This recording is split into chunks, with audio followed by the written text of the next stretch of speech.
धर्म से रिलेटेड कुछ इम्पोर्टेंट शॉर्ट नोट्स। इस्लाम धर्म के संस्थापक हज़रत मोहम्मद साहब थे। हज़रत मोहम्मद साहब का जन्म 570 ईस्वी में मक्का के प्रमुख कुरैश कबीले में हुआ। उनके पिता अब्दुल्ला और माता अमीना थी। उनका लालन पालन उनके चाचा अबू तालिब ने किया था। हज़रत मोहम्मद साहब को 610 ईस्वी में मक्का के पास हीरा नामक गुफा में ज्ञान की प्राप्ति हुई। 24 सितंबर 622 ईस्वी को पैगंबर की मक्का से मदीना की यात्रा इस्लाम जगत में मुस्लिम संवत या हिजरी संवत के नाम से जाना जाता है। मोहम्मद की शादी 25 वर्ष की अवस्था में खदीजा नामक विधवा के साथ हुई। मोहम्मद की पुत्री का नाम फातिमा एवं दामाद का नाम अली है। देवदूत जिब्रील ने पैगंबर मोहम्मद साहब को कुरान अरबी भाषा में संप्रेषित की। कुरान इस्लाम धर्म का पवित्र ग्रंथ है। यह पवित्र ग्रंथ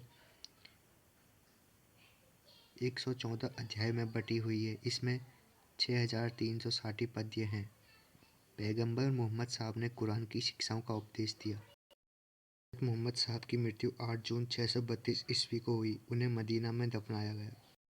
मोहम्मद साहब की मृत्यु के बाद इस्लाम सुन्नी तथा शिया नामक दो पंथों में विभाजित हो गया। सुन्नी उन्हें कहते हैं जो सुन्ना में विश्वास करते हैं। सुन्ना पैगंबर मोहम्मद साहब के कथनों तथा कार्यों का विवरण है।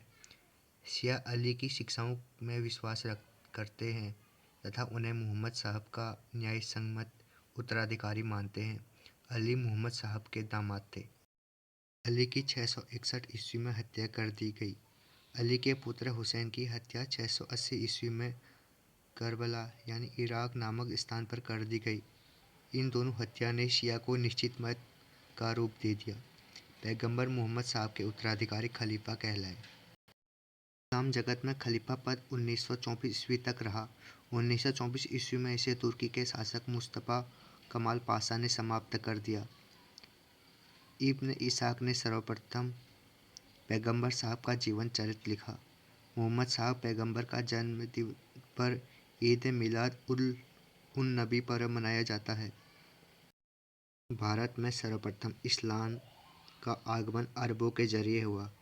712 ईस्वी में अरबों ने सिंध जीत लिया और सबसे पहले भारत के इसी भाग में इस्लाम एक महत्वपूर्ण धर्म बना। नमाज के दौरान मुसलमान मक्का की तरफ मुंह करके खड़े होते हैं। भारत में मक्का पश्चिम की ओर पड़ता है। मक्का की ओर की दिशा को किबला कहा जाता है।